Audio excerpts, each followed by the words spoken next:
Hello and welcome to North 100, a Canadian Highlander podcast. I'm Serge. I have a Jer, an Alex, and a Ben. A reminder, the North 100 is brought to you by you with your support at the Patreon over at patreon.com/LoadingReadyRun. Let's start it off with our opening segment. The best card that you're not playing and up to date is me. I want to talk about a card called Overgrowth. This is a 3-mana aura for 2 and a green. It says enchant land. Whenever enchanted land is tapped for mana, its controller adds an additional green. So I think a lot of people are aware of how good Wild Growth is in the format right now. You see it in some of the really popular decks like Hoof, Curb Your Enthusiasm. You can see it in the Rock. But what about a 3-mana version of this card? You might think this isn't great, but this kind of only just costs you 1 if you already have 4 lands in play or a way to generate 3 and have another land. And can be a really powerful accelerant in some of the strategies that want to get really into that. For example, Enchantress? Oh. Yeah, and it's an enchantment. It adds mana. It does everything. Yeah. So kind of a neat card, maybe overlooked, but worth putting in decks that want a lot of mana fast and aren't too worried about basically getting strip mine and getting 2 for 1. Yeah, that hurts pretty hard. Although that sword cuts both ways, because like any ability you have to untap this land is pretty dumb. Yeah.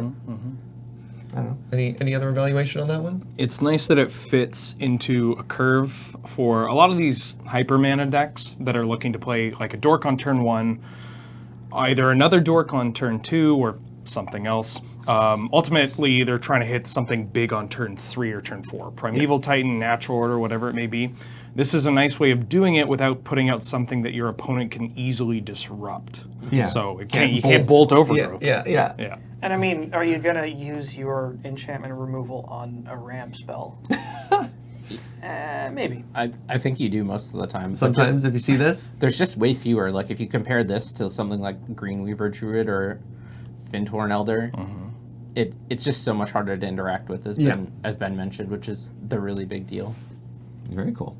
All right, what are we doing today? Well, we are doing part 1 of our, somebody described it really well. I was going to say Return to Ravnica, Back to the Future of Ravnica set review, our Guilds of Ravnica set review. So a reminder that our set reviews are a little bit different. This is a focus on Highlander. Therefore, this is not an exhaustive set release. We're not going to, or set review. We're not going to talk about every single card, only cards that we think are relevant to the format or close to being relevant to the format, maybe niche, or maybe even some cards that we think we're going to get a lot of questions about that we don't think are great for the format, but are worth discussing. Today we're going to go through WUBRG, and we're gonna try and get up to about gold, which will be in our part 2. And a reminder, if we go through a color and we've missed a card that you think we should talk about, let us know down in the comments, and we'll try and get it in part 2. So let's just jump right into this. Let's start off with a white card, Bounty Agent. Bounty Agent is a 2-mana human soldier for 1 and a white. You get a 2/2. It has vigilance. And then sacrifice Bounty Agent, tap and sack. Destroy a target legendary permanent.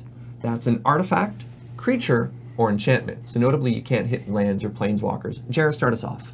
I like this card in any sort of hate bears deck. It's really easy to cast, so it's not restricted to just being in a white weenie or Death and Taxes style deck. You can play it in green-white or red-white, any black-white even.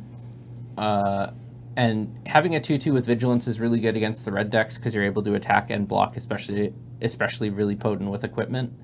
And the ability will come up, I think, more often than people think. Even the ability to just trade this off for like a Search for Azcana that's maybe about to flip, or it gets rid of an opposing Umezawa's Jite. Exactly. Yeah. It gets rid of a lot of problematic creatures. Like it stops Kiki combo while on board. You can't Kiki combo. So the vigilance is nice because you get it's like you get a free attack before you activate it.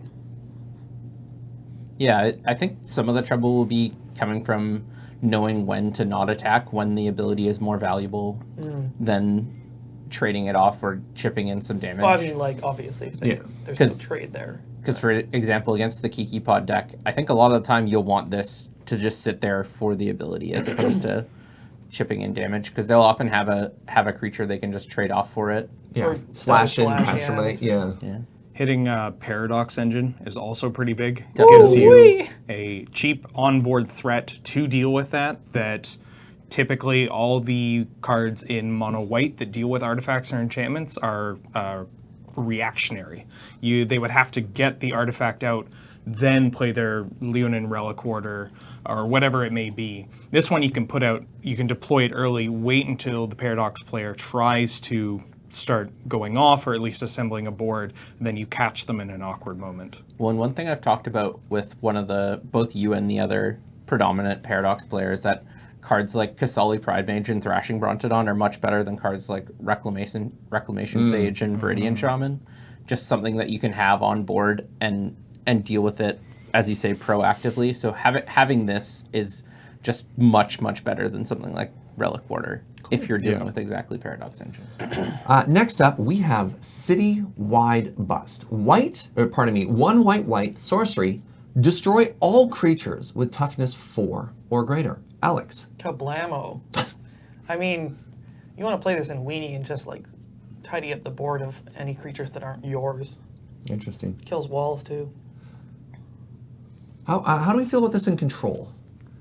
I actually don't think this card's very, very playable in Highlander. I think often the decks you want the Wraths against are the aggressive decks. I think you're better off with spot removal against mid-range decks, which are often the types of creatures you're going to get with this. Because even the aggressive 4-drops, like you're not going to hit a Hellrider or a Hero of Oxid Ridge. Or Falcon Wrath Noble. Or Aristocrat. Falcon Wrath Aristocrat, which has 1 toughness notably. Exactly. So those creatures are known for having more power than they have toughness. So cards like this, we see them from time to time, and often the same conversation comes up to include them in the white-based aggressive decks. But typically those decks don't actually care if your opponent has multiple, walls or whatnot. That's fine. They can ignore those kind of permanents. And if there are select troublesome permanents, then, you're in white. You have access to swords, council's judgment, whatever it may be, to effectively deal with those, and then just have flexibility for other things. Hey, wait a minute. Wasn't there a card exactly like this for 2 and a white? Retribution of the Meek, but I believe that's power. Interesting. Wow. I didn't know that. Probably pass on this one then. Let's move on to our next card. It's Conclave Tribunal. 4 mana enchantment for 3 and a white. It has Convoke. When Conclave enters the battlefield, exile target non-land permanent opponent controls until it leaves the battlefield. Ben, tell me about this card. So it's nice to have access to Oblivion Rings. They've somewhat fallen out of favor with the printing of cards like Reclamation Sage, cards like Abrupt Decay, but being able to reduce its cost to 0 in some situations, as well as even just cutting below the curve to 2 can be enough to push through damage. I'm not entirely sold on this as a card, but the flexibility of going up and down, and sometimes even just playing it out for 4, because, if you need an O-ring, you need an O-ring, right? Interesting. Next up, we have Divine Visitation. This is a 5 mana enchantment for 3 white. If 1 or more creature tokens would be created under your control, make that many 4/4 white angels with flying and vigilance instead. Jer. This card's interesting. I'm definitely not sold on it. My instinct is that it's not playable. In regular tokens decks, by the time you get to 5 mana, you've already deployed all your token makers. So you definitely need to play it in a deck that has repeatable token production, like Planeswalkers or enchantments or something. And at that rate, why would you not just play another 5-drop that does something? Yeah, that produce tokens every turn. And as you say, this card doesn't do anything the turn it enters most of the time. You'd already need to have a Planeswalker or something in play that could generate tokens. That being said, I think the only place I could see it being played in is a more controlling style token deck. Somebody's played a more controlling white-black token style deck where they play a lot of Wraths and removal and discard early and then try to win the game with tokens later on, and they play a lot of the big token producers like Secure the Wastes and those types of things. So the only place I could see it is in that deck, and I'm just not sure it gets in even in that case. Next up, Healer's Hawk. For a single white, you get a bird. You get a 1/1 flying lifelink bird. Alex. Goodbye, Suntail Hawk. Like, Ben, what are your thoughts? No. See, Healer's Hawk doesn't just abandon Suntail Hawk. Healer's Hawk helps. Healer's Hawk is there to lead the charge as an example. You would, if you're going to play Suntail Hawk, you're going to play Healer's Hawk. yeah, but you're gonna play this first. Yeah, I mean, you would want to play that, but for decks like Flying Men or Skies, This slides into those two decks and virtually nothing else. Like, I don't think you would play this in any other white-based aggressive deck that wasn't Skies or Flying Men. Yeah, unless you have like a deck with, like we were saying, unless you have a deck where you're like, I don't care if this is much better than Suntail Hawk, I'm going to play both of them because I just need density. Yeah. I think you're more often playing both as opposed to just this. Yes. Yeah. Next up, Hunted Witness. Hunted Witness is a 1-mana human for a 1. 1 mana, 1/1 for a single white. There, that's how I want to describe that. When it dies, create a 1/1 white soldier with lifelink. Ben. I'm sorry, Alex, you seem really excited. Alex, tell me about this card. Give it to me. In what deck? Aristocrats. This is not quite as good as Doom Traveler, but still great because it's a single white for 2 1/1 bodies, and one of them has a keyword ability. Cool. I love it. And our last white card today is going to be Venerated Loxodon. This is a 5-mana 4/4 Elephant Cleric. It has Convoke. When it enters the battlefield, put a +1/+1 counter on each creature that convoked it. Ben. This is a big elephant creature. I don't know if there's not much beyond that. I mean, you can try to kind of craft this board where if you have a bunch of creatures, convoking this out buffs them all, but then you're kind of taking away the advantage of having a board of a lot of creatures, right? You're going shields down to buff your tokens, but token archetypes, unless they're a slower, kind of grindier, like black-white shell, like Jer mentioned, token archetypes are scary. They're killing you before you would want to cast something like this. Do you know what I wish I had rather than this at 5 mana? Gavany Township. Yeah, I mean, the thing is, this isn't 5 mana. I think the curve is you play a 1-drop, you play a thing that makes 2 tokens on 2, and then you use 2 of your 3 mana on turn 3 to play this and convoking with all your tokens. Then you have a 4/4 and 3 2/2s on turn 3, which is 10 power, which is pretty good. You do give up 1 attack for 3, but I think it makes up for it. I actually think this card's better than some people might in an empty board, it's a dreadful top deck. I mean, so is any Anthem. yeah, but if you're a token deck with an empty board, you're losing you're, anyways. yeah, Okay. So is this card good or not? I like it in exactly tokens. I don't think it's good in like a mid-range or aggressive shell. Then, as Ben said, you're just giving up too much by skipping an attack step to play this. But I think exactly in a tokens deck, I think this gets in and you're pretty happy, because one thing that I think the tokens deck really lacks is having the ability to go tall and wide. And this is a tall card that you want to play in the go wide deck, and so it can make things more difficult for them. Like if they want to play like a Pyroclasm, then you have a 4/4 left behind. So on turn 3, would you rather see this or a traditional Anthem? This. Really? Yeah, you're killing them faster. So your for options sure. are Venerated Loxodon on turn 3 or Spear of Heliod on turn 3. And you're like, no, I'll go with this, and then swing for 10 or whatever on turn 4. Yeah, you also have the option is if you have like a really good tokens draw, you can play a 1-drop on turn 1, a 2-drop on turn 2 that makes 2 tokens. Yeah. If you have another 2-drop on turn 2 that makes 2 tokens, then you can convoke all of those tokens and play this. Yeah, and then you have and then you have 14 power on turn 3. Okay. Interesting. I think the 10 power option is more likely, but the fact that this has Convoke makes it really easy on turn 3 to play like another 2-drop and then Convoke it out. So you're getting more value. Interesting. I would have completely overlooked this card. All right. So let's move on to our next color. Up next, we have blue, favorite color of some people at this table. All right. The first blue card we're going to talk about is Chemister's Insight. This is a 4-mana instant for 3 and a blue. Draw 2 cards, and it has Jumpstart, which is one of the new mechanics. Jared, started us off with blue. I really like this card. I've been playing more of the 4-mana inspiration-esque effects. Recently, I've been playing a lot of Glimmer of Genius and a lot of Hieroglyphic Illumination in my blue mid-range / control decks. Yep. And I've been really impressed with them. They are performing a lot better than I thought. And I think this is probably better than... It's better than Glimmer, I think, for sure. I'm not certain if it's better than Hieroglyphic or not. It's different. But I like this card. The ability to pay 4 to draw 2 cards and then later on ditching a dead card to draw 2 cards again is definitely something you want to do in long, grindy blue mirrors, which you're likely to see. Cool. Next up, we have Dream Eater. Dream Eater is a 6-mana 4/3 Nightmare Sphinx. It has Flash, Flying, and when it enters the battlefield, surveil 4. When you do, you may return target non-land permanent an opponent controls, notably an unopponent, to its owner's hand. Alex, tell me about this card. Okay, so it's a 6-drop, which makes me immediately compare it to Consecrated Sphinx or Torrential Gearhulk. It's different from those cards.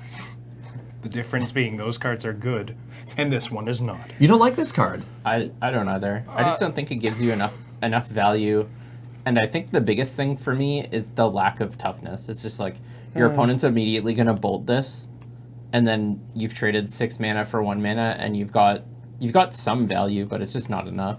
The old dies to bolt. Very interesting. Well, it dies to basically every removal spell in the format. Yeah, like other 6-drops, even like Gearhulk, you can make arguments that like, oh, this dies to a Braid or any other artifact destruction, but there are like decks that will be playing 15 to 20 copies of Lightning Bolt, Incinerate, whatever it may be. Interesting. All right. I was curious as to what the table is going to think about this card, and I just think its ability to close out a game is not nearly as high as the other 2 cards, which is what you really want from a 6-drop. Yeah. Like if you play Gearhulk end of turn and counter their spell, or they're dead. Dig Through Time or Recall, they're dead. let's move on to what I think is one of the more interesting cards in this entire set. Mission Briefing. Blue instant, surveil 2, then choose an instant or sorcery card in your graveyard. You may cast that card this turn. If that card would be put into a graveyard this turn, exile it instead. Ben. So Surveil is a very spiky mechanic. This card is, this card takes advantage of that better than most, but I think I'm more hesitant than a lot of other people because this card has created quite a lot of buzz. Yeah. But it really doesn't push the issue as much as other cards like Snapcaster and whatnot. Yeah, I think a lot of people are comparing this to Snapcaster Mage when they should be comparing it to Flood of Recollection. Yeah. Because Mission Briefing notably doesn't get around casting timing restrictions. So because it is an instant, it doesn't let you cast sorceries at instant speed. Yep. The Surveil 2 is nice, and people are really honing in on that. But I don't actually think it's that big of a deal because you're not casting this unless you're planning to cast something that's already in your graveyard. You're not casting this and I really hope I get to surveil something I want to cast. Like, you're never doing that unless you're like, it's a Hail Mary play. You're only ever casting this when you have something in your graveyard that you already want. What do you think about the counterplay around Scavenging Ooze? Because, of course, it doesn't target. So, I mean, in that case, you often get your second best spell, not the one you really want. But chances are the player with Scavenging Ooze, knows what you want. And if they have enough mana, they can goozle this card anyway. So then you're back to Hail Mary mode on this card. And the ability to cast Force of Will for free out of your graveyard, you don't like that either? Or for its alternate cost, not for free, pardon me? It's nice, but I think that's pretty niche. Interesting. I was really hype on this, and the more experienced blue players are a little bit less hype on this. I mean, we'll see how it pans out. I think it's good in the combo decks. Like, I think it's really, really good in Gifts combo decks. Like, you definitely want this in your Gifts piles. It's the Stone Cold Nuts in High Tide, because the Surveil matters more than it does in most other things, because you're playing Yawgmoth's Will. If you're playing red, you're probably playing Past in Flames. Getting some cards in your graveyard actually matters for delving, and for those reasons, you're playing way more spell regrow effects in High Tide than in any other deck. All right. So, no, very cool. Very cool. I was very curious about this card. Let us move on to Murmuring Mystic. 4 mana 1/5 human wizard. Whenever you cast an instant or sorcery, create a bird. You get an illusion with flying. Jared, tell me about this card. I I actually really like this card. I'm pretty sure it's not that good, but I always wanted Talrand to be good, and the real issue was it was a 4-mana 2/2. And if you thought Dream Eater died to removal spells, boy does Talrand die to removal spells. But Murmuring Mystic, it dies to a lot fewer removal spells. And it turns out when you're making 1,000,000, 1/1s and 2/2s with flying don't really matter. Yeah. The difference between them. It's like nobody looks at Young Pyromancer and says, man, I wish these 1/1s were 2/2s. Like, they still close out the game. Yeah, so I actually think this card might be good. I have a glimmer of hope for this card. That butt is so big. Yeah, I'm higher on this card than I thought I would be. Like, the Interesting. two worst parts of Talrand are it's a legend and it gets bolted. And you remove those two from this card, and this thing blocks too. Yeah, For days. exactly. Yeah. Very interesting. And it's so risky because the dynamic it creates by blocking is it's always going to block something smaller than it. Your opponent has to cast a removal spell after or like in around combat, and if you counter that spell, it's like feels so bad for your opponent. So it's really disincentivizes them from attacking, and all this card wants is time. All it wants is turns in order to build up the Illusion Bird army. And it inherently gives itself that by creating that dynamic. Interesting. All right. Next up, we have a reprint. Very few reprints in this set. We have our old friend, the Narcomoeba. Narcomoeba is a 2-mana 1/1 illusion for 1 and a blue. It has flying, but you're rarely going to cast this spell. Most of the time, it's going to come into play because when Narcomoeba is put into your graveyard from your library, you may put it onto the battlefield. All-Star and Dredge. Alex, tell me about this card. They reprinted this as rare? Yes. Awkward. It's pretty confusing of a card to... Yeah, I don't think it would be a good uncommon. This is good in exactly Hermit Druid. Yeah, if you're tapping a Hermit Druid or repeatedly targeting like Cephalid Illusionist. Yeah, it's in a self-mill combo deck. Yeah. Yeah. Full stop? Yep. Welcome back. Night Veil Sprite is our next blue card. 2-mana 1/2 with flying. You get a Fairy Robe for 1 and a blue. Whenever it attacks, surveil 1. Ben. So in Flying Men, Looteril Core is one of the few cards that bypasses this unwritten rule of... That they all have to have flying? Well... They have to have more power equal to their converted mana cost or greater. Exactly. That's the rule. Yeah, so if you're paying 2 mana, you want your creature to have 2 power.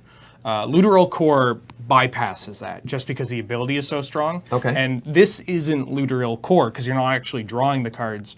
But again, I'm a huge fan of Surveil, and being both a fairy, which there are relevant cards, I guess Spellstutter Sprite is the other exception, which this synergizes with. Yeah. As well as, I mean, just having flying, which you will play the cards that don't have flying that are just unblockable, but being able to become a 2/3 off of favorable wins is quite nice. It's also a blue card you can pitch to force. Well, that- Flying Men, you're not short of blue cards. Yeah, that's approximately 80 cards of the deck. Very cool. Very cool. Welcome to the team, Night Veil Sprite. Next up, we have, I have to pronounce this card, Quasi-Duplicate. This is a 3-mana sorcery for 1 blue. Create a token that's a copy of target creature you control, so you can't clone your opponent's creatures, and it has Jumpstart. Jer. This is another card I'm sort of like tempted to be optimistic on. Its closest analog is Cackling Counterpart from Innistrad, which was 1 blue for an instant that did the same effect, and it had flashback for I think 7, like 5 for like a blue. bajillion, yeah. And I think the fact that you can jumpstart this back for just 3 is a pretty big deal. I don't exactly know what deck wants it is the problem, but like being able to like slam a True Name and then for 3 more mana make another True Name. Oh wait, that's not good. Don't do that. Wait, what? Because it doesn't get the protection, I don't think. Do you? Well, it's as it enters the battlefield. Yeah, you do. Yeah, three judges on the table. And it took us a while to get We're up on there. our heads down like, wait, you can clone. Yeah. Yeah, it becomes a copy of that. Yeah. All right. True Name's good. Everybody wants 3 and True then Names in Highlander. Just ETB. I gotta ETB imagine things. if this sees play, it'll be alongside Eternal Witness. somewhere. Exactly. Like, it might, you're not playing it because of Eternal Witness, but in those type of shells where you're looking to loop cards like Time Walk or Strip Mine, I like both those cards. Yes, both quite good cards. Blue-green copy shop. Yeah, I wouldn't go too deep on like clone effects necessarily. Yeah. Like that's one of the benefits of this card is because you just get to, start copying, like Jared said, the ETBs, and you get to cash in on it later. Sure. But you do need something relevant to in the copy. first place, which is always tough. All right. Last blue card I want to talk about today is Sinister Sabotage, which sounds like a song. 3 mana instant for 1 blue, counter target spell, and then surveil. Who we got? Alex? Yeah. Is it me? Yeah? Yes. It's a 3-mana counterspell that Ben seems really excited Yeah, about. Ben, talk about this card. Highlander doesn't see a lot of play for cancel analogs. The older I get, the more I feel like I'm inclined to play cancels. Like there's Now you're talking my language. Yeah, I was originally when I say originally, this is like a solid 8 years ago in the camp of if it's a 3-mana counterspell, it's unplayable. And now I'm starting to creep up into the 4s. Like if it counters a spell and has some other additional ability to it, it's probably good. And I think Surveil 1, like Dissolve, is like this 3-mana counterspell. You scry 1, but blue decks in particular utilize the graveyard so efficiently in Highlander. Yeah, this is like kind of not like strictly better, but like for a lot of intents and purposes better than Dissolve. Oh, I It's believe definitely it's better. definitely better than Dissolve. All right. There's so many payloads for delve cards and stuff like that filling your graveyard is so relevant in this format. All right, let me throw you a card you'll be a little bit happier with, Alex. Let's go to black and let us talk about Doom Whisperer. 5 mana, 6/6 Nightmare Demon for 3 black, flying and trample, pay 2 life, surveil 2. Where's the downside? Exactly. There's no downside. There's no downside on this. Well, the downside is it's a 5-mana mono black creature. There's just like not really a great shell to put this in. It's a good card that has no home. It's a good card, but like if you're playing blue, you just have better options. If you're playing green, you have better options. The slot is just so competitive. Yeah, and if you're playing black and you're playing mid-rangey or control, which are usually the black decks that want 5 drops, you usually want things that get you repeatable advantage or more upfront advantage. Custody Lich. Like Obnixilis Reignited. Yeah. Well, I think this is undeniably a good card. Yeah. It is. I'm not saying it's not a good card. Find it a home. Yeah. Gets him dead real fast. Yeah. I'm not super high on the pay 2 life Surveil 2 ability. I think you'll rarely activate that unless you're so unbelievably far ahead, in which case you could have killed them with a soggy potato, but Interesting. All right. I mean, it has more abilities. You'd play it even if it's just a 5-man. Well, you know what I mean. Yeah. All right. yeah, like it's a powerful card with a lot of good things. It's just Everything on the card reads well.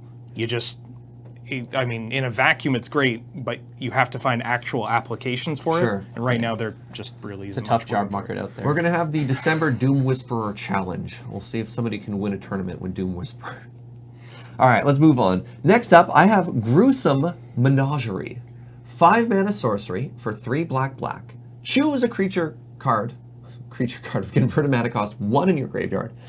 Then get a 2-drop and a 3-drop and return them all to the battlefield. We did some jumping around back and forth, so I'm going to throw over to Jer here.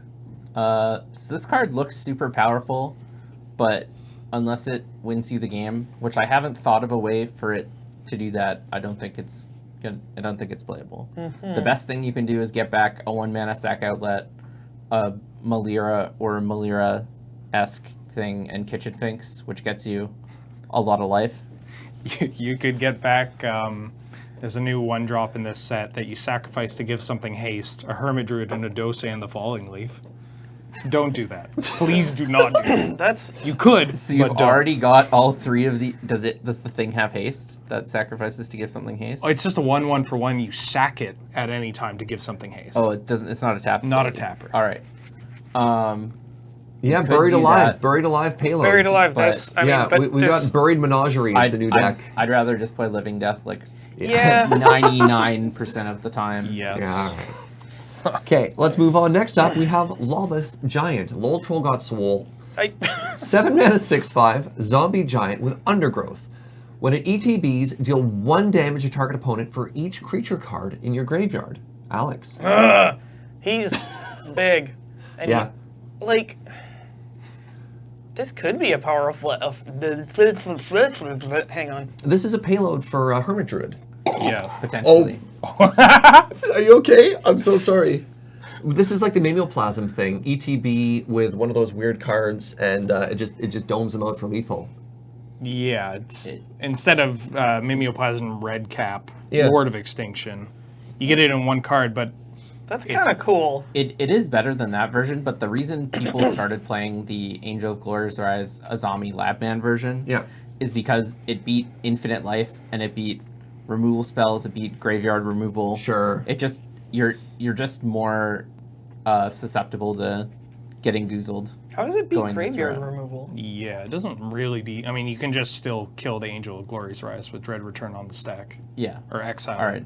It beats. Yeah. It doesn't beat. None of the Hermit Druid packages beat graveyard removal. I mean, this is kind of cool that it nugs your opponent for 1 million. Yeah.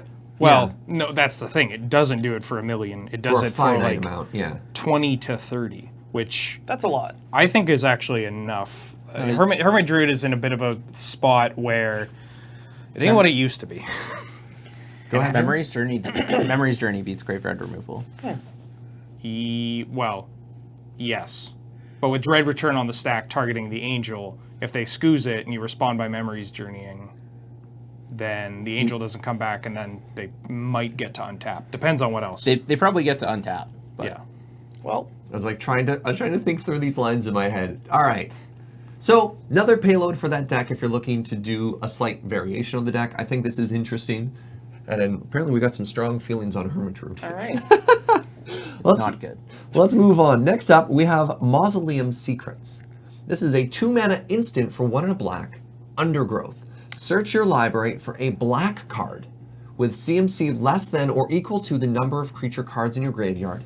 Reveal it, put in your hand, and then shuffle. Ben, what do you think about this card? Oh, this is so infinitely out of my comfort zone. I think this is a Alex. Jer and Alex, what do you two think about this card? Jer, go first, and we'll jump in with Alex after. So I'm really excited to play this in 2 decks. First of all, Reanimator. I think with Surveil, the really fatty, dense builds of Reanimator get a lot better because you just get to play a bunch of the Surveil cards, but the value of putting the top card in your deck is so much higher in this deck than in basically every other deck because it's half of your combo is putting a creature in the bin. And this, you need 1 creature in the bin to get Reanimate, or you can get Entomb to put if you have a bunch of Reanimate spells already in hand to get the thing you need. So like tutoring for 1 or 2 in Reanimator is literally all you'll ever need. And I also want to play it in like a green-black survival-esque deck just as a demonic tutor because that deck is very, very good at putting things in the bin and then Now, notably not accruing demonic value. tutor, because it's only a black card you can tutor for. sure. Yeah, but just so we don't send You can tutor for demonic misconceptions. tutor if you Yeah, You can tutor for DT. Along a similar line, my miracle kind of scenario for this is that it's free roll copy number 2 of Demonic Tutor in Aristocrats. The other one being Diabolic Intent. Although only being able to find a black card makes it less appealing because it can't find Goblin Bombardment, which is the dumbest card in that whole deck. It does get Blood Artist, which is Yeah. Well, it finds Blood Artist or a sack outlet or a removal spell. Falcon Wrath Aristocrat, Butcher the Horde. attrition. Yeah, there's a lot of hits, like a lot of relevant hits. So it's also an instant. Yeah, the fact it being an instant is very powerful. I feel like a more combo-y kind of Aristocrats deck would be pretty stoked about this card. Yeah. All right. All right, next up we have Midnight Reaper. Midnight Reaper is a 3-mana zombie knight, and you get a 3/2. Whenever a non-token creature you control dies, Midnight Reaper deals 1 damage to you, and you get to draw a card. Where are we? Well, let's go back to Ben here. No, Alex, tell me about this card. It's what's the name of the card that this is Grim exactly? Haruspex. Yeah, it's Grim Haruspex, but it's a zombie, and it's a little worse. And it domes you. Yeah. You playing Like- this in Zombielander?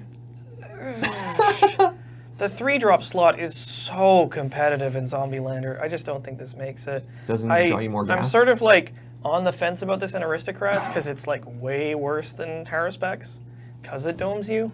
So here, picture this scenario. Okay, You got 5 creatures on board. you die. Your opponent wraths you. You die. You take 5, but you draw 5 cards. Is that enough to let you rebuild against the control deck that just wrathed you, or are you now so worried about being dead to your own ability here that those cards haven't really made it better? Don't know. I'm not seeing a compelling reason to play a second copy of this that's just like worse. It's like It's great against control, but against a red deck, which is like, it can give the aggressive decks some outs to just kill you. It like reverses the scenario. The whole point of Aristocrats is you want to create the board in such a way that if they block, they're dead, or if they don't block, they're dead. Yeah. This creates the reverse scenario against aggressive decks where if you block, you're dead, and if you don't block, you're dead. yeah, or if they Interesting. yeah. And against aggressive decks, you just want the ability to draw the game out as long as possible, because literally every card in your deck is a 2-for-1, It and does. eventually you're going to grind them out. Yeah, it does draw off itself, but that's probably not Yeah. that important. All right, next up we have Plague Crafter. Plague Crafter is a 3-mana 3/2 human shaman. ETB, each player sacks a creature or planeswalker.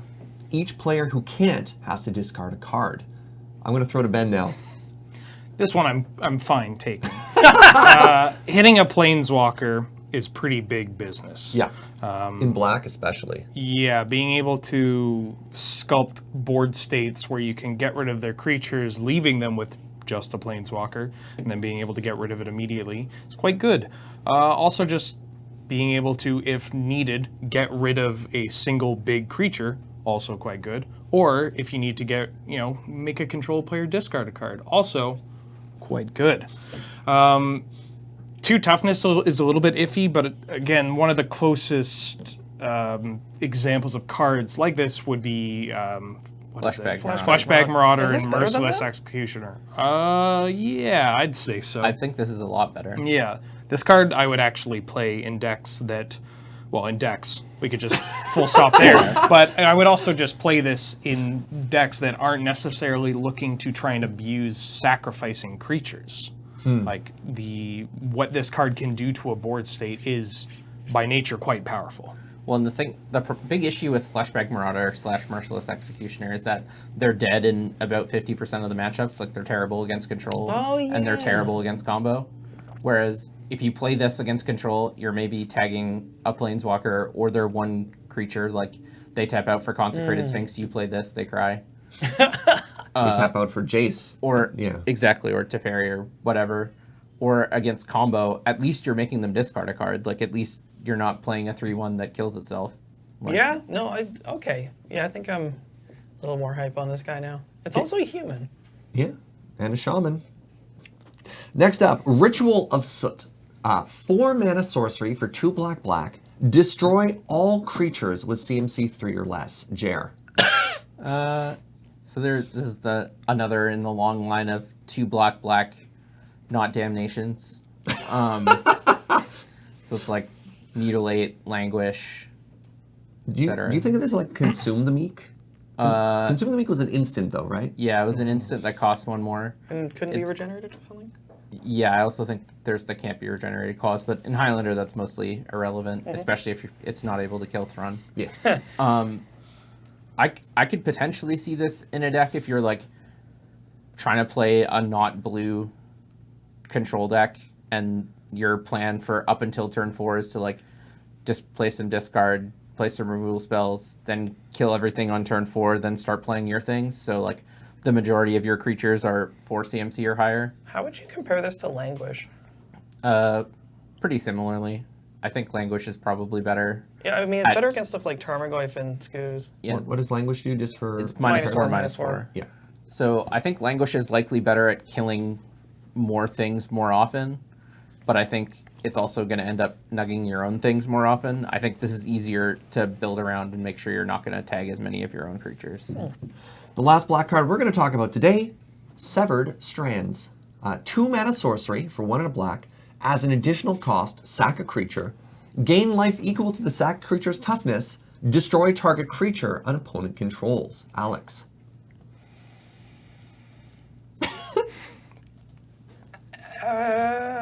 Who put this on here? Jer, tell me about this card. Tell me about this card. So it's a pretty close analog to Bone Splinters, which isn't a Highlander All-Star, but It is or is not? is not. Okay. But I think it's a card that could see some play in Aristocrats. I think that's a deck that wants more hard removal, and this is another effect like this. Another deck that I'm looking to put together is the red-black Active Treason deck, where you're just like a red-black control deck. Yep. And then you just steal their creatures and sack them for value. That's so cool. It's definitely like 30 cards short, but this card goes in. So 30 cards. So I was halfway through this. I was very excited for another effect for Cephalid Breakfast, which, for those who aren't familiar, Wow. you get one of 2 creatures that, when they're targeted with a spell or ability, it increases their toughness. You do this a million times, cast a spell that sacrifices it, or tap your Diamond Valley and gain 1,000,000 life. But then I read the part where they have to have a creature to target in order to use this, which, for a deck that already has to jump through a whole bunch of hoops, that might be a little too much. Yeah. But I mean, if you're willing to dedicate time and or money to playing a deck like that for whatever reason, or then you just really love Nomads Encore. I just love. Well, I mean, look, if my Diamond Valley isn't getting any use, it's. The hard thing about this is it's conditional sack outlet, which a lot of the decks that care about sacking things will care about. All right, let's move on to the color red. Our first red card we're going to talk about is Arclight Phoenix. Flying Haste on a 3/2 for 4, so 3 and a blue. That's not the right color. 3 and a red gets you a 3/2 Flying Haste Phoenix. The art is purple and blue. That's not why I messed up. I mean, the card might as well be blue. It's gonna be played in. Hold on, there's more words. At the beginning of combat on your turn, if you have cast 3 or more instants or sorceries this turn, return it to the battle from the graveyard to the battlefield. I don't even know who's up anymore. Let's start with Jer. Oh, Ben, you care about this card? I don't. Yeah, I really like this card, probably more than I should, because baby knows I've been burned once or twice. But it's more. I think this comes up more often than we give credit. Sure, there are times where it might be stranded in your hand, but worst case scenario, it's a flying, hasty creature that can kill planeswalkers. The 2 toughness, obviously that's a downside of this kind of card, but casting, like, if it doesn't take much to plot out a turn where you need to cast multiple spells in one turn, and often bringing this back once is enough of a tempo swing to justify including this kind of card. Cool. Next up, we have Electrostatic Field. 2 mana, 1/4 for 1 and a red. It's a wall, which of course means it has Defender. Whenever you cast an instant or sorcery spell, deal 1 damage to each opponent. Holy Jer. moly. This is more my speed.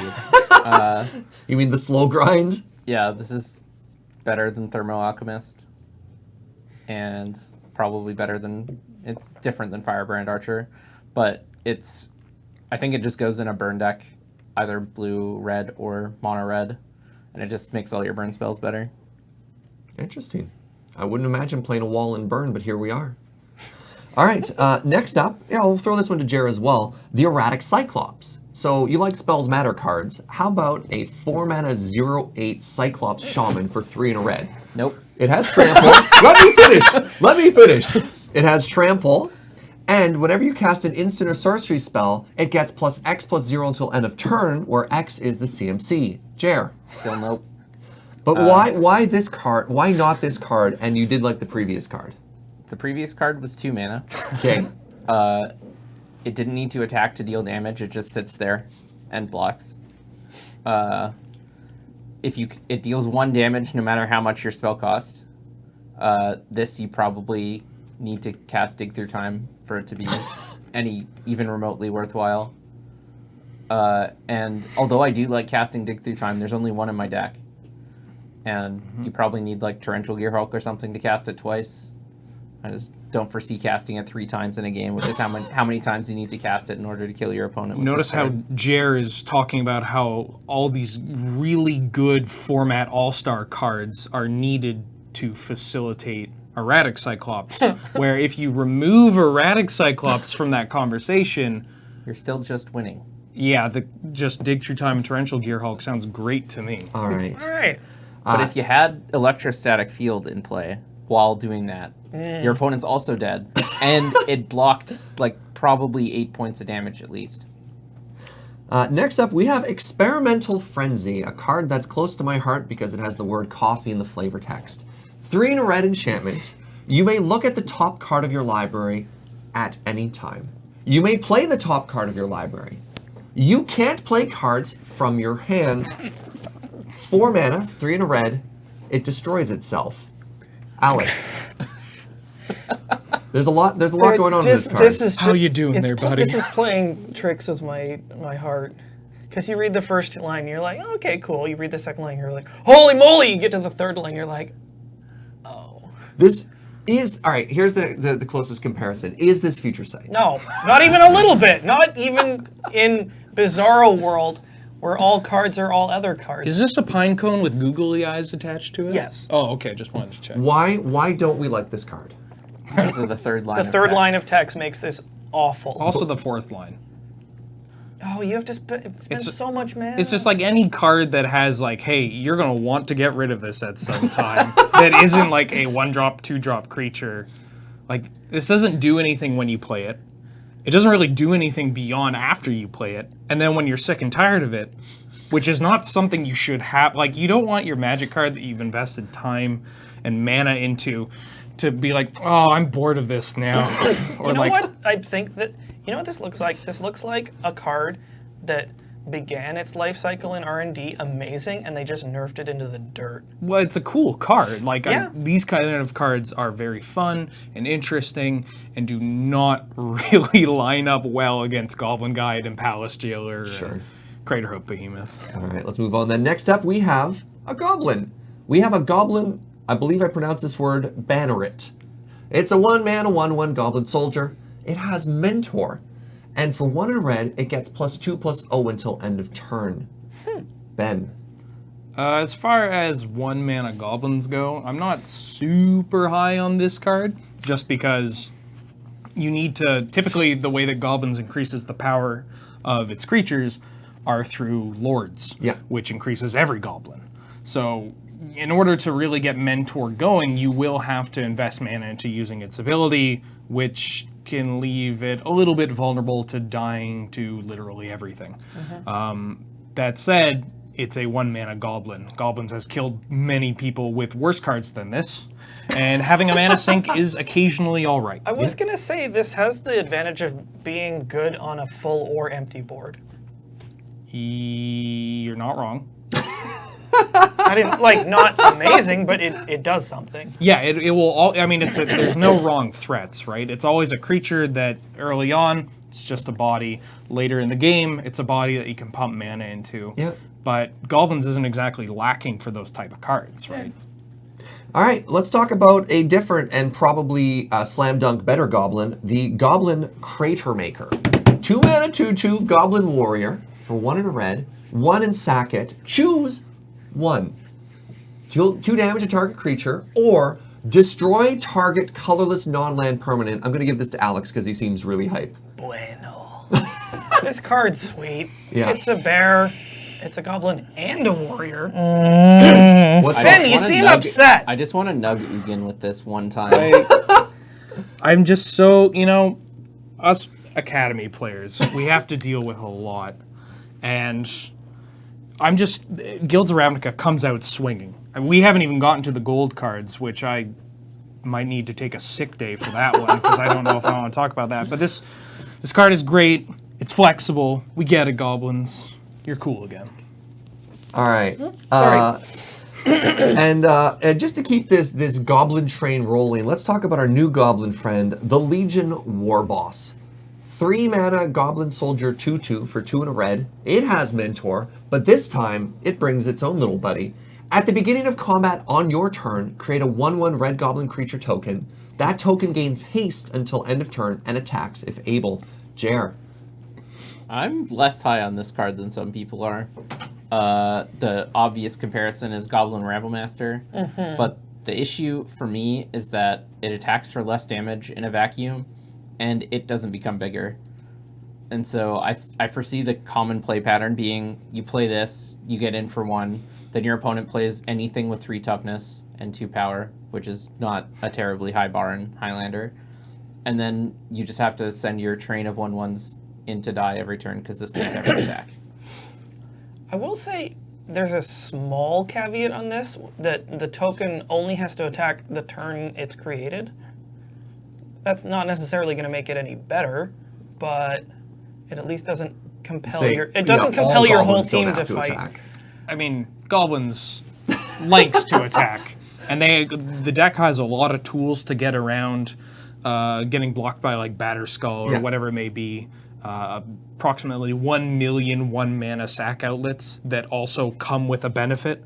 So it's not. I think this card is best in goblins, but I saw a lot of people comparing it to Rabblemaster and trying to play it in non-tribal decks. Right. And I just don't think it's good enough for that. What about tokens, maybe?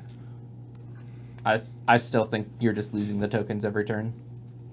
All right, let's talk about Risk Factor. 3 mana instant for 2 and a red.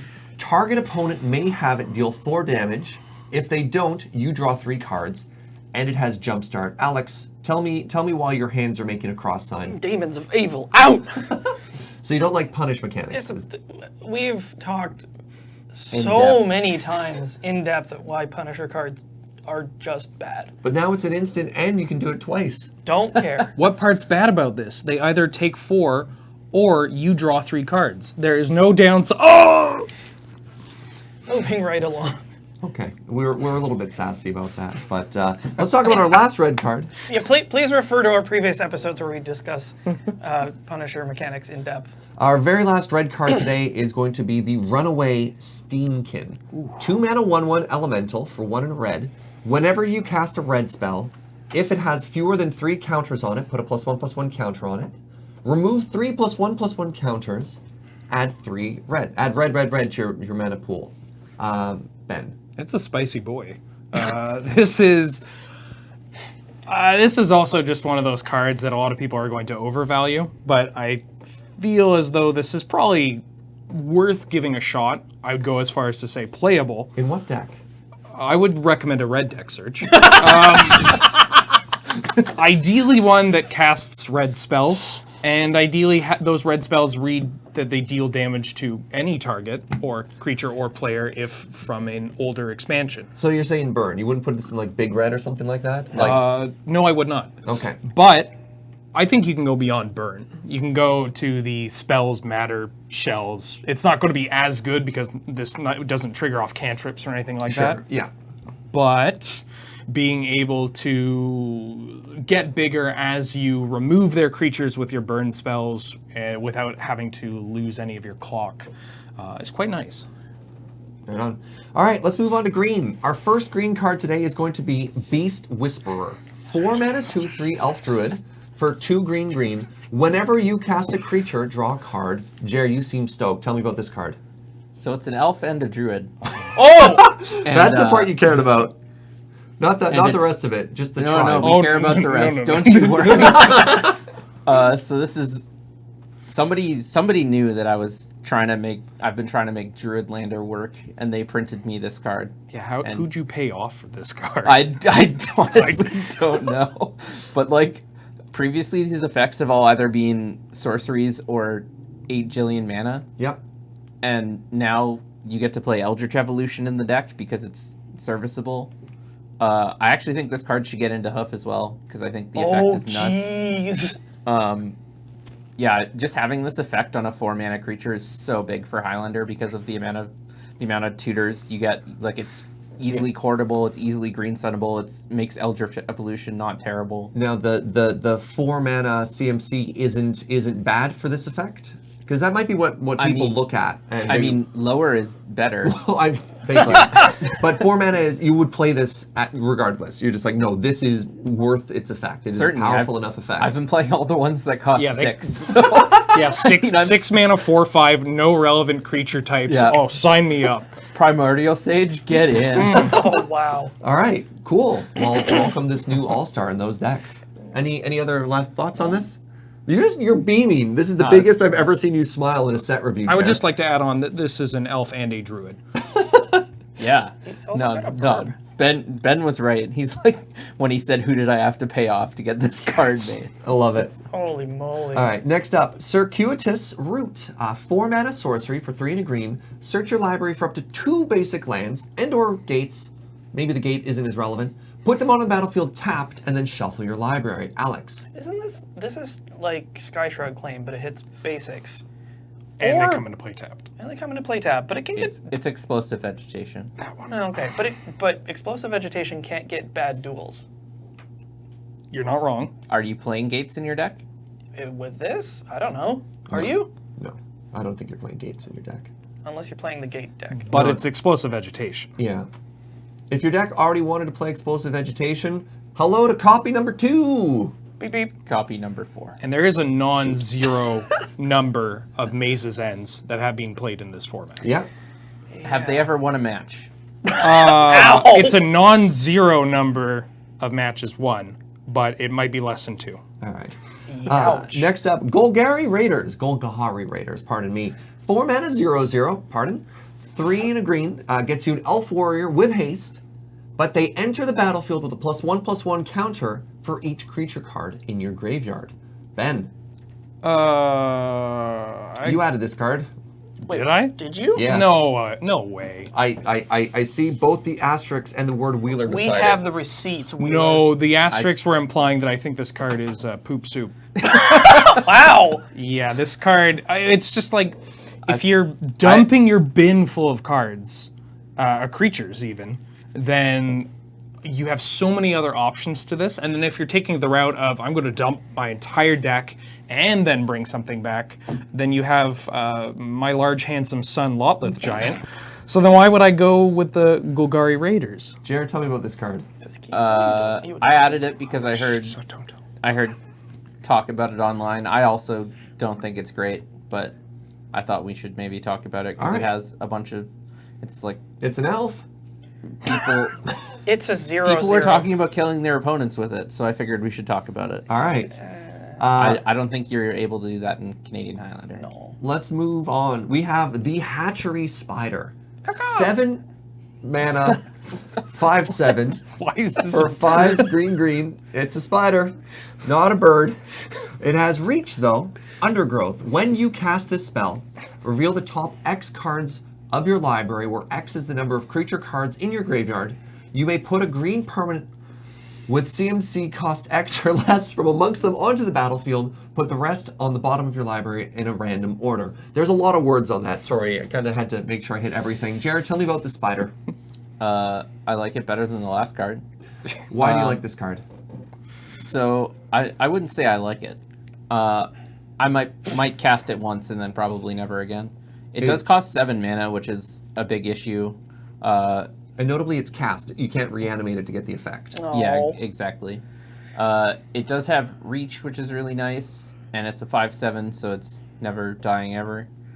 And it comes with another thing if you're a pretty heavy green deck and you have creatures in the bin, which are 2 pretty satisfiable bars.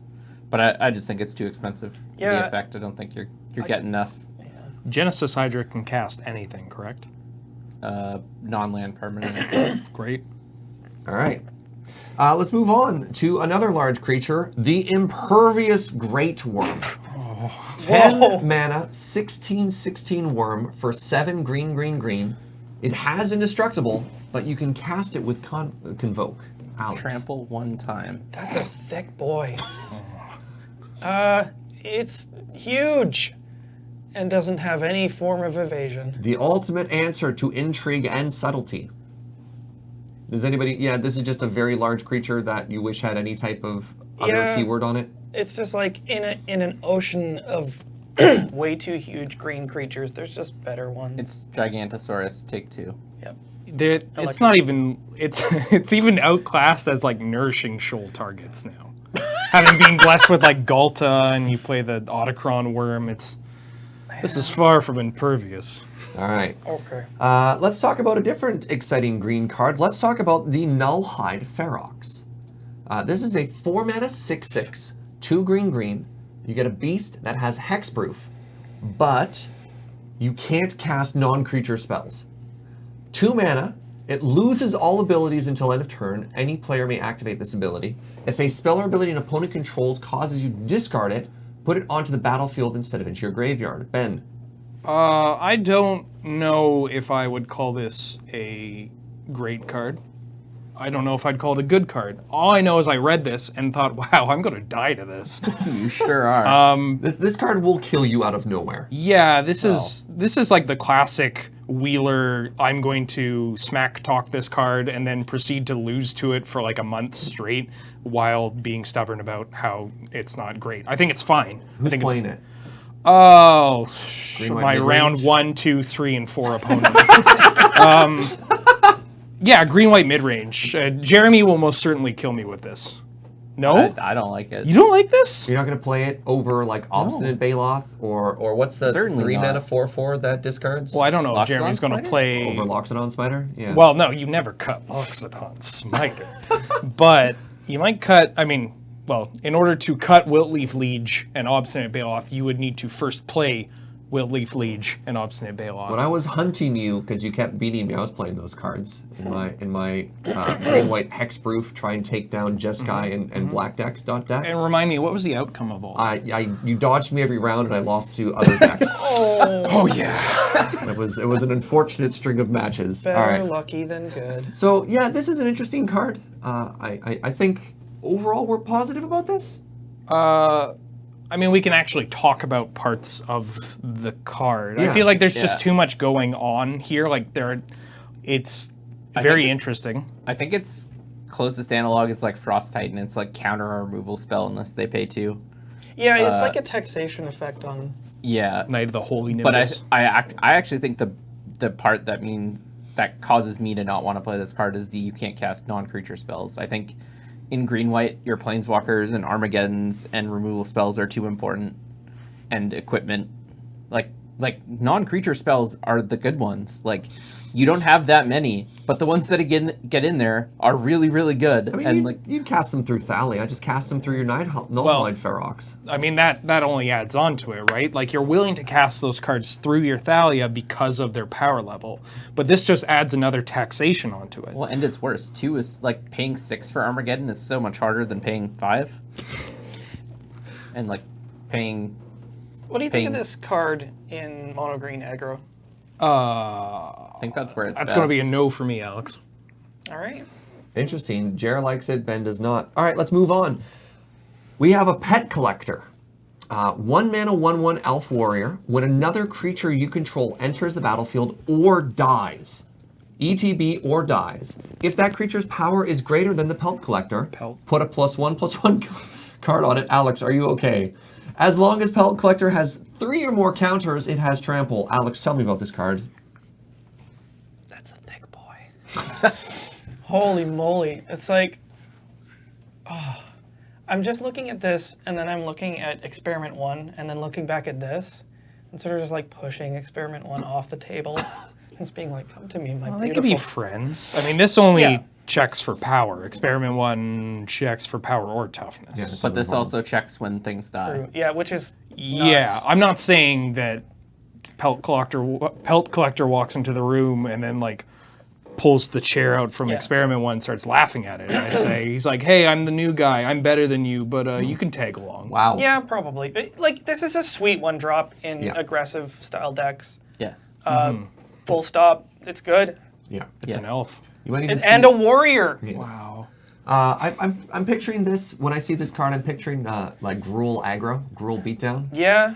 You play this on turn 1, crack for 1, play one of You those cracked for 2 because bloodthirsty you boy. followed up with. Oh no, you play the bloodthirsty boy after. I'm picturing So you play extending this, my hand. then you play Winding Constrictor, attack for 3. Holy moly! Holy moly! Oh, the Winding Constrictor engender green. Okay, all right, I love it. And Steady. I really wanted to end this set review on what I like to think is the most powerful card in the set. So let's talk about We already talked Urban about Utopia. Oh, for. Sorry, this is the last card we're going to talk about today, and I like it. It's an aura. 1 and a green gets you an enchant land. When it enters the battlefield, draw a card. Enchanted land has tap, add 1 of any color.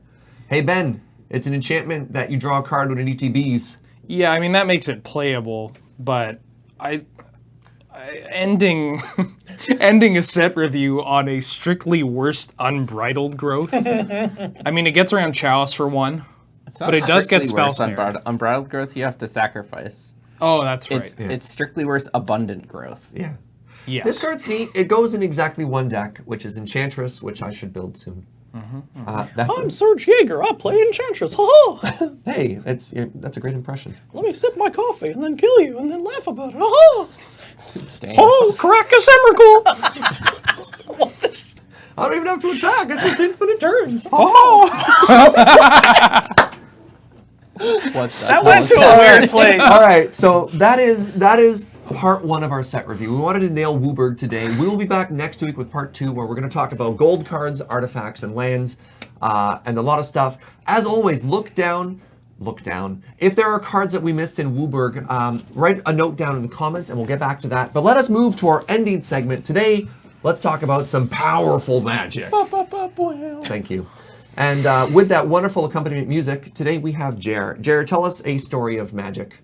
So my powerful magic story comes from Magic Online. I've recently been jamming some Highlander on MTGO. Oh, fantastic. It's been really, really fun. Shout out to anyone who's jammed with me.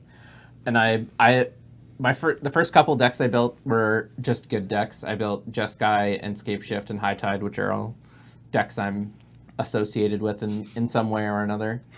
And those decks are fun, but I wanted to build a deck I haven't actually built in paper yet and is probably a lot worse than all those decks. So I built Bant Blink, which is just a whole lot of fun. Ooh. You just play like all the flicker effects and value creatures. I love Momentary Blink so much. Yeah, it's so sick.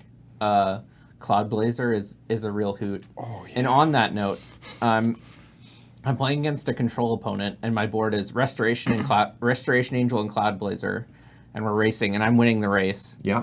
And they go to Wrath, and I have Ghostway, which is Ghostway is so cool. 2 and a white. Exile any number of target, or I think it's exile all your creatures. Yeah. Oh, They come back to play at end of turn. Yeah. And so my creatures dodge the Wrath. They come in. Cloud Blazer draws me 2, gains me 2. Restoration Angel flickers Cloud Blazer, draws me 2, gains me 2, and then my opponent conceded. Oh my god. I've always wanted to play Ghostway. Oh, Ghostway is so cool, You get 2 especially in that copies of it deck. now. You get Eerie Interlude and Ghostway. Yeah. Oh, man. Eerie Interlude, Wow, they Jer. come back right away though, don't they? Maybe. Well, I think they do. That one doesn't dodge right. Having cast it in the last week, I'm pretty sure they Yeah, do. Ghostway is 100% the Wrath Dodger. Yeah, that is so cool, Jer. All right, friends. Well, that is our episode. Hopefully you enjoyed part 1 of our set review. Reminder, next week will be part 2. So let us know down below if there's any cards you want us to talk about. As a reminder, this podcast is brought to you by you with your support over at the Patreon at patreon.com/LoadingReadyRun. Thank you very much, and we'll see you next week. Bye, everybody.